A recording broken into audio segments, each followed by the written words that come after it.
What's up, fight fans? MMA Locker Room here with Pick Dawgz, and I'm going to be going over UFC 300. All the fights, giving you guys my picks, my predictions, my best bets, my parlay, and hey, try to give you guys every single way and angle on how to get paid. UFC 300, this is one of the biggest cards, of the decade, of the year, of the centuries, of all time. It's the first time ever 300 events been displayed in the UFC. It's been done before in Bellator. They did have Bellator 300, but just for a promotion to be able to put on 300 events, it's a big accomplishment, man. Now, this has to be able to put MMA in that prediction category as a sport now, right? They always try to say MMA is not a sport. UFC is not a sport. It's not a sport. It's not a sport. Well, look at what they're doing. And look at what they got for us, man. They got a beautiful baby. UFC 300. Mwah! Thank you guys for coming through. Now, let's go over the picks and get it started, man. We got a lot of fights to talk about. And they're not wasting no time. They're giving us fireworks from the very beginning. In the very first fight of the night, the early prelims. Don't miss it. Former champ Cody Garbrandt's taking on another former champion, Deiveson Figueiredo. Cody Garbrandt, 14 wins, 5 losses. Deiveson Figueiredo, 22 wins, 3 losses, 1 draw. Deiveson Figueiredo's coming to this division. He got his first win against Rob Font in the fight that we had him in. He was able to go out there and get the job done. Cody Garbrandt, you guys know the story with him. You really can't trust him no more. He's one of the most talented strikers out there, but his chin is always there. And when he gets invited into a brawl, he takes the invitation and he usually gets hit, and he can't outstand the output from the opponent, the betting odds. Deiveson Figueiredo's a minus 280 on the books. I'm going to just be honest. I think he's the warranted one. I think the favorite is the right one in this one. I think Deiveson Figueiredo gets this one done. He has power when he's striking. He can win by submission. I think he could actually, even win by decision. So overall, I got to give him the path to victory in there. I got him 2 ways that he can win this fight. Cody Garbrandt, only way that I can see him actually winning the fight is maybe by decision. Deiveson Figueiredo is a tough guy. So I really like Deiveson Figueiredo in this spot. And that would be one leg that I like as a parlay piece for you guys.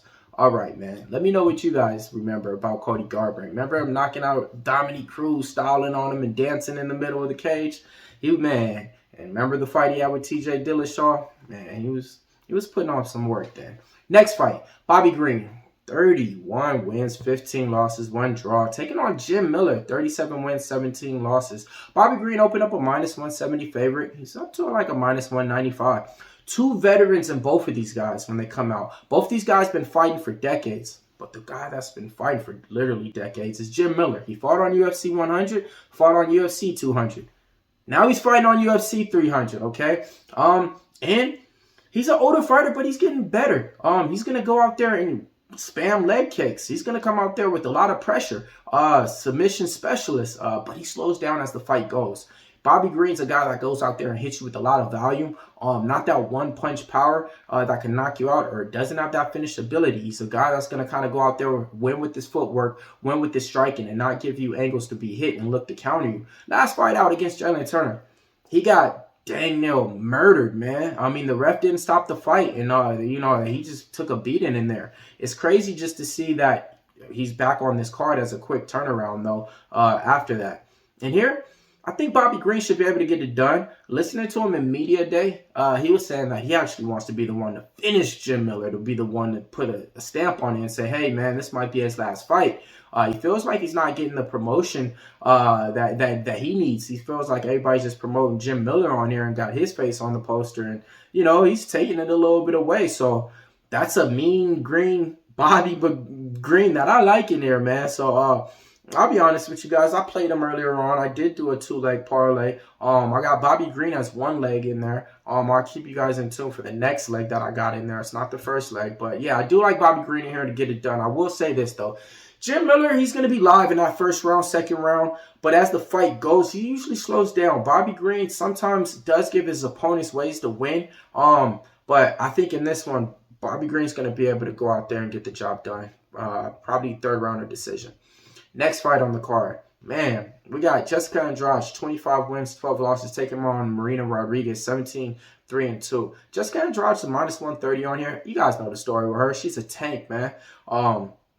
she's one of those girls that resembles like a little Mike Tyson version of a girl out there in the fighter, averaging about 6.6 strikes per minute. Orthodox fighter. Takedown, she's usually getting about 2 per fight. On the opponent though, Marina Rodriguez, she's a clean striker. She's getting the volume up there too as well, averaging about 4.7 strikes per minute. I used to bet on her a lot earlier on in her career. I think she could be live in this spot. I really do. The only thing is Jessica Andrade right now, she has a little bit more ways to win. She can miss in the wrestling and get the takedowns going as well. Or else she could just strike out there and put your lights out in any of these fights as well. If this goes to the later rounds, Marina Rodriguez could be live. If she could use that feet work and not get involved in the clinch and use her striking, I would pick her in this fight. Jessica Andrade. I think Jessica Andrade could just like attack the body and use the takedowns and just bully her in this spot. But Marina Rodriguez, man. The pick is Jessica Andrade, folks. It's this card has so many good fights. You guys could go either way on some of them, man. Like, they're gonna be great value in great ways. So let's keep it going, man. The next fight taking place. Jaylen Turner, 14 wins, 7 losses, taking on Renato Marcano. 18 wins, 5 losses, 1 draw. Jaylen Turner opened up a -210 favorite. Now he's up to a -230 in here. Coming off of a fanatical win against Bobby Green. He was able to get the job done in the first round. Renato Marcano, he's been on a winning streak right now. He was able to get the win against Drew Dober in there. He's a submission specialist. He has 8 wins by rear naked choke. Jaylen Turner, finishability, that's how he wins all his fights. He's never won by decision ever. I have an interview out with Jaylen Turner if you guys want to hear more about his fight prediction on this and how it's going to go. Marcano usually wins by rear naked choke. So I asked him in the interview, has he been able to defend rear naked chokes? And is that something you work on? You guys don't know. He actually comes from the jiu-jitsu background to where, he's good and comfortable with the rear naked choke, has 2 wins by it, and he's good at defending them. I think Jaylen Turner's going to win in the first round or second round. That's usually how he does finish his opponent. He's a clean striker. If it stays on the feet and Marcano cannot take his back, I look for Jaylen Turner to put him out real quick. Marcano does have a path to victory. Jaylen Turner has been taken down multiple times in fights. So if he's able to get taken down in there, I can see him losing that way. But if this stays on the feet, it's Jaylen Turner all day. And Jaylen Turner is my second leg in that parlay. So I got a 2-leg parlay with Bobby Green and Jaylen Turner. I'll parlay both of those. And hey, man, that's how I'm rolling on this card. But Marcano, he's been getting the notoriety from everybody because he was calling everybody out after his fights. But you got to put a little bit more effort in the cage instead of just calling people out. You need to make your name known off your fight, not off your antics and stuff in the cage. So let's keep it going, man. Sadik Yusuff, 13 wins, 3 losses, taking on Diego Lopes, 23 wins, 6 losses. Diego Lopes, open up a -140 favorite on here. Sadik Yusuff to come back on him, +110. The favorite line in this, man, it's kind of crazy. He only has about 3 or 4 fights in the UFC compared to Sadik Yusuff that we've seen around in the UFC cage for the last 7 years, 6 or 7 years. I think in this one, Diego Lopes has that finishability upside. He's going out there trying to finish you, trying to take you out, trying to get your back. Training with those fighters that he's been rolling with. Alexa Grasso, he's one of their jiu-jitsu coaches. He has a nice tight-knit little clique that he's been rolling with and training with. Sadik Yusuff is kind of a guy to where he dropped the ball in his last fight out against Edson Barbosa. I think it was in a fight where I think he got him dropped, but then he ended up losing by decision. I think Sadik Yusuff will be live in here. I think he's the better striker in here. I think if he can keep this on the feet, he can definitely win. But Diego Lopes, for some reason right now, it just seems like he's on a path, and he's going out there trying to finish opponents, and you got to be aware of that for 15 minutes. Sadik Yusuff, I think Sadik Yusuff wins by KO. Or else I think Diego Lopes is going to finish him inside the distance. But the pick, I'm going to go with Diego Lopes in this one, man. But before we go on to the next fight, let me know what you guys like so far on the card out of the fights I went over. And let me know what you guys are going to be betting on this week. Because, we have so many different fights on here to get paid. And I know some of you guys are not thinking the same way as me. So I want to know exactly, hey, what do you guys got so far? Let's keep it going, man. All right, next fight. You got Kayla Harrison making her UFC debut. 16 wins, 1 loss, taking on Holm. Kayla Harrison is finally here, folks. The free agent that we all been waiting to come over to the UFC and see if she can beat the greats. But guess what? The greats ain't here no more. Amanda Nunes is gone. Cyborg ain't in the organization. So who do you got? Her opponent. Holm, the preacher's daughter. 15 wins, 6 losses. Kayla Harrison's a -430 favorite in there. Judo specialist, Olympic gold medalist 2 times. She's the PFL world champion. I think she won 2 or 3 times. She won millions of dollars by winning that tournament and the belt back-to-back. Level of competition, she hasn't fought anybody compared to anybody that Holm has, right? But she has one path to victory, and that's to get you down to the ground and submit you or win by ground and pound. Holm done did it before. Won by a head kick on Ronda Rousey. Can she do it again? I'm actually debating it. Kayla Harrison has to move down weight. She's losing 20 pounds. Going from 155 to 135 is not going to be easy. But Holm's deficiency is once she gets down on her back, she can't get up. And if one thing, Kayla Harrison's going to do is that. So I can see it going like this. Kayla Harrison winning inside the distance. I'm going to go ahead and take her to get it done in the first round or early second in this one. The only way I see a path to victory for Holm is if she's able to stay on her feet and just touch her up and dance around and not clinch up and get in any wrestling scuffles with her. If she's able to do that, she could maybe knock out Kayla Harrison. But that's a big maybe. And I ain't ready to take that maybe yet. I think the pick's going to be Kayla Harrison to win inside the distance in that one. Next fight taking place. Aljamain Sterling, the former champ. 23 wins, 4 losses, taking on Calvin Kattar. 23 wins, 7 losses. Aljamain Sterling stepping up now to a new weight class for you guys, okay? Lost the belt, now he's stepping up, all right? Let's see how he's going to do at featherweight. Calvin Kattar is a great boxer. Taking time off, haven't seen him in the cage for a minute, but he averages about 5-point strikes per minute. Aljamain Sterling is a jiu-jitsu grappler who wants to get you down to the back and just lay on you and take you back and submit you, and he can. He's one of the best at it. But that was in a different weight class. Calvin Kattar is one of the bigger featherweights. Aljamain Sterling was one of the bigger flyweights. Bantamweights, I'm sorry, folks. But that's not bantamweight no more. You're stepping up in a whole different weight class in here.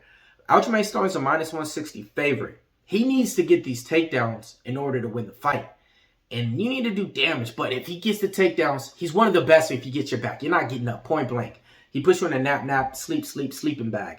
Jansport, backpack. You ain't getting up once he's on your back. But is he going to be able to get Calvin Kattar down to the ground in this new weight class? Man. The pick is going to be Aljamain Sterling because he's been a money cow for me. And he only lost once, I want to say. Probably in like the 2.5, the last like 2 or 3, 4 times I bet him. But I can see a path to where Aljamain Sterling gets a rude awakening and says, hey, man, this is a different weight class, different division. If you can't strike with this big boys, you ain't going to be able to win up here. But the pick is going to be Calvin Kattar. There's some live dogs on there. I want to see if anybody's picking Calvin Kattar in the chats, in the comments below. If so, hey, man, let me hear it, man. Let me hear it. Next fight taking place, light heavyweight, Alexander Rakic, okay? It's Jerry Prochazka, all right? Look, hear me out. Alexander Rakic, 14 wins, 3 losses. Jerry Prochazka, 29 wins, 4 losses, 1 draw. Rakic is the -120 favorite in there. Man, this is a guy that I thought that would beat John Jones when John Jones was in light heavyweight. He ended up taking a loss in his last fight out. I forgot who it was against. I think it was a Jan Blachowicz. Kicked his leg. He got hurt checking the kicker. Got hurt. A random injury. Again on a leg injury. Now he's coming back. Yuri Prochazka, last time out, fought for the belt against Alex Pereira in a fight that he was winning, and then he just got caught and got dropped. I like both of these fighters, but I'm a big fan of Rakic, man. I think Rakic is top tier. He can mix in his wrestling. His fight IQ is like a B+. His fight resume, like a B. His striking, I give him a B. Overall, I like what he brings to the table. His few losses that he did get in the UFC. One against Volkan Ozdemir in a fight that a lot of people thought he won. I like Alexander Rakic in this spot. I do. But I will say this. Yuri Prochazka is going to be live in that first round. Alexander Rakic coming in off of a year layoff. He could take that whole first round off and just try to catch his rhythm. And you can't do that against Yuri Prochazka. He's going to be coming out there with flying knees, exciting head kicks, all type of stuff to win the fight. He's coming from weird angles, coming with his hands down. My best bet is fight not going the distance. I like Alexander Rakic though in this spot. And the price tag is not bad. Minus 120. You guys couldn't even wait around it. Line might come down. Tell you one line that ain't coming down. Pay-per-view time. Bo Nickel, 5-0. Taking on Cody Garbrandt, 10-5. Bo Nickel, minus 2,500 on the books right now, okay? Some books you can get them for a minus 1,500. That's like somebody saying you're getting a deal on a car. They're like, hey, how much can I get the car for? You're like, 32,000. You're like, can you do anything better? 31,900. Like, you know, like it's nothing, man. All right, Bo Nickel, one of the best collegiate athlete wrestlers out there. Came to the UFC. He's getting the wins now. Cody Garbrandt is always live in the first round. I think Bo Nickel wins in the first round. That's the path to victory in here. He can win by ground and pound. He can win by just taking you down, submitting you, and make it easy. If he stays on the feet and tries to strike with Cody Garbrandt, you don't want to do that. Cody Garbrandt has power, especially in that first round. Ooh, man. If you guys want to just put some sprinkles on some stuff, go ahead and sprinkle on Cody Garbrandt to win by KO. You know, just go ahead or F it. Sprinkle on Cody Garbrandt to win inside the distance. Because he be pulling guillotine like he has a degree in that stuff or something. So let's go ahead though. But the pick is Bo Nickel wins inside the distance. Not hard to predict. Next fight, one of the best to talk about. Charles Oliveira, 34 wins, 9 losses. Taking on Arman Tsarukyan, 21 wins, 3 losses. All right, Arman Tsarukyan, minus 225 on the book. Charles Oliveira, plus 185. You guys know the story with Charles Oliveira. He was on what, like a 11, 12 fight win streak. You know, has so many finishes inside the UFC. When it comes down to it, he has that finishability at every angle. He can do it by a sneaky submission. He can do it with a KO off the feet, off the hands. This guy is just deadly. But Arman Tsarukyan is top tier, man. His wrestling and pedigree is there. He made my top 3 lightweights of the UFC. And he came in at number 2. No, he came in at number 3. Charles Oliveira was number 2. So this is how close it is, man. Whoever wins this fight is fighting for the title. Arman Tsarukyan won by first round KO in his last fight out against Pereira. Charles Oliveira done fought everybody. I think Arman Tsarukyan should be able to get this one done. But I'm going to tell you guys, this is one of the fights to where I think the dog is live in here. So the dog is really live. Before we get on to the next fights, man, everybody hit that like, hit that subscribe over at Pick Dawgz. And when you're done watching this, watch our UFC top light 3 heavy lightweights of the UFC. We went over that on a short series, and we just did the short series for the top 5 heavyweights in the UFC. Stay tuned for that because that's coming out soon. All right, man. Let's keep it rolling on, man. After we go over these picks, though, I want your guys' comments because I want to see what you guys are betting on and what ways you guys are leaning on, okay? This one's going to be Arman Tsarukyan gets it done. I do think he's I do think he's the side. But Charles Oliveira is that dog, and he has that dog in him. So if you guys are looking for a live underdog, Charles Oliveira is one of those on this card, folks. All right, let's keep it going now. All right, now we're back for belt time, title time. Title is on the line. The BMF title is up for grabs. Yes, folks, the BMF title is up for grabs at UFC 300. 2 exciting fighters. Justin Gaethje, 25 wins, 4 losses, taking on Max Bless Holloway. 25 wins with 7 losses. Justin Gaethje's opening up a minus 170 on the books. Man, both these guys are some of the elite strikers in the UFC. Either way it go, just sit back and enjoy this fight. But if you guys are looking for a pick and who to bet, let's talk about it, man. I mean, the leg kicks on Justin Gaethje, it's going to be a little bit too much for Max Holloway to handle. Or is the volume for Max Holloway going to be a little bit too much for Justin Gaethje to handle? I don't think so. I think Justin Gaethje wins. Why? Because he can take damage. He showed that in multiple fights. Later on in his career, he's getting better by putting together better game plans out there. Not looking as reckless as he usually is. Max Holloway, Usually doesn't win by KO. He's usually one of those guys that's just adding up with volume, strikes after strikes, strikes after strikes, setting records in there in the record books, you know. But Justin Gaethje could do the same thing, but when he hits you, it's with power, okay? The chin on Justin Gaethje is iron, but it's been tested before. Max Holloway, he just doesn't go away. The best bet on this, if fight goes the distance, because that's where I see it going, but I'm going with Justin Gaethje as the pick. Live underdog on this one too. Yup, you gotta say it's Max Holloway, man. Like, you won't get Max Holloway too many times as an underdog in a fight to where it's the same resemblance of style. You know, it's just who's striking's gonna be better. It's who's gonna be superior. Who's not gonna be able to get put out. Who's gonna have a better game plan. Who's gonna adjust while the fight goes. You got Trevor Whitman in the coach in the corner of Justin Gaethje in there. I think, you know, as the fight goes, he's gonna tune him in and let him know what's he need to do to win. The pick is going to be Justin Gaethje in this one. But this is a fight, I'm telling y'all should just sit back, watch it, and love it and enjoy it. All right. Next fight taking place, man. In the women's division, Zhang Weili taking on Yang Janan. All right. Zhang Weili is minus 450 on the book. She's the champion. She's warranted for that. Yang Janan, she's warranted for getting her title shot, too. She's a girl that I used to bet on a lot coming up. You know, we were real profitable with her, too. She's a girl that's been getting better, putting in that time over there at Team Alpha Male with Uriah Faber. But her struggles and what she has deficiencies in is stuff in the takedowns. And what Zhang Weili is great at is takedowns, striking, and takedowns and wrestling. So, yes, I think Zhang gets it done in there. But I don't think this price tag is... I just think I can't say it's not warranted because she was like a minus 300 in her last fight, I think, against Amanda Lemos, and she showed that she was like a minus 900 in there. If she takes Yang Janan down to the ground and Yang Janan doesn't have a game plan to do anything, she could look like a minus 900 too. But I will say, Yang Janan has power, striking, and smart. She can bait Zhang Weili into a trap and set her up with the footwork. Man, it's one of those to where I was doing the card and I was like, all right, man, I'm going with all my like original OG people that I used to bet. Now they're here. Now they're getting this shot. And, you know, man. All right, let's go.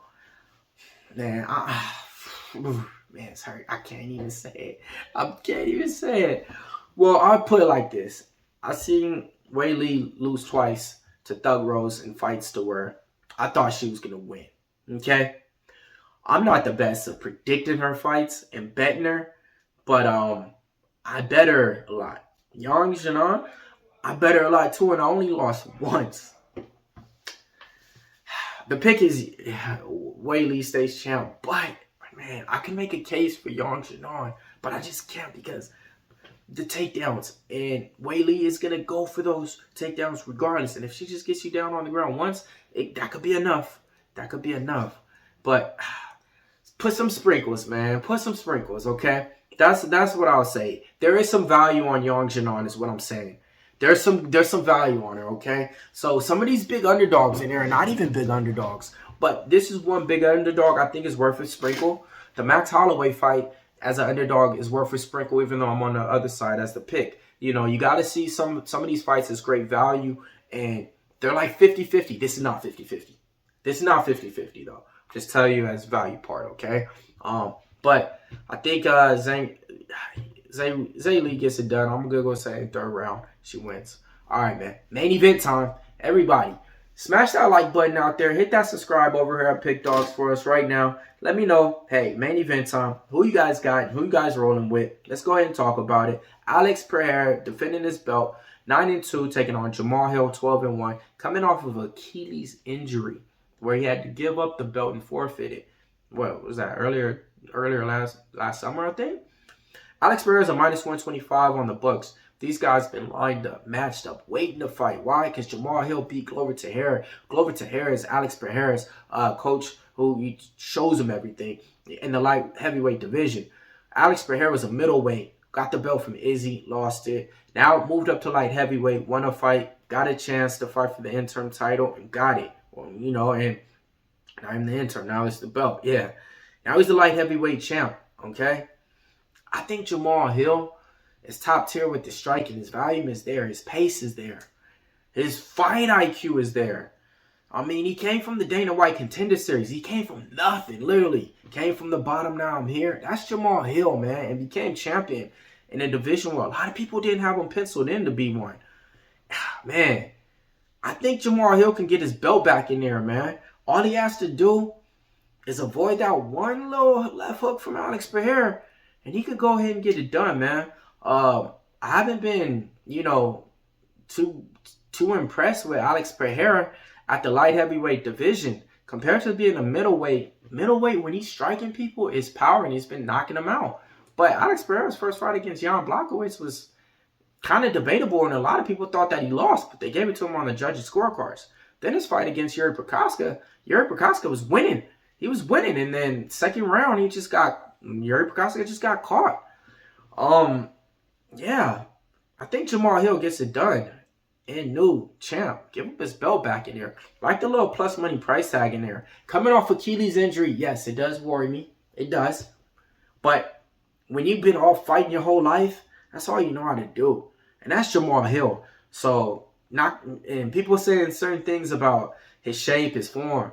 Bro, it's a fight. He's been like this. Like, it's nothing new. And y'all really weird for worrying about him being a little chubby or this or that. Like, it's the same Jamal Hill. He's like, yeah, so we'll leave it at that for the cappers out there that's taking that and running with it. But, yes, I will say this. In between his camps, he gets out of shape. He does. But when he's fighting, he looks the same as if he always does. He's not a guy that's going to go out there and wow you, with his physique. But he's going to wow you with his fight skills. This is a fight to where I think it's lined right. I think it could be a pick 'em in there. Yeah, so I like Jamal Hill in there. But for my two-leg parlay, I'm going with Jaylen Turner and Bobby Green right there. And then my other parlay that I like a lot, I'll go ahead and give you guys my bulletproof parlay. I'm going to go ahead and take Davison Figueiredo. I'm going to go ahead and take Kayla Harrison. And last but not least, let's go ahead and take Arman Tsarukyan. Parlay those three. Meet me at the book. Meet me at the window. Let's get paid. UFC bet with me. We're beating everybody this week. Let me know exactly who you guys like, who you guys are betting on. MMA Locker Room here with Pick Dawgz. See you guys same time next week.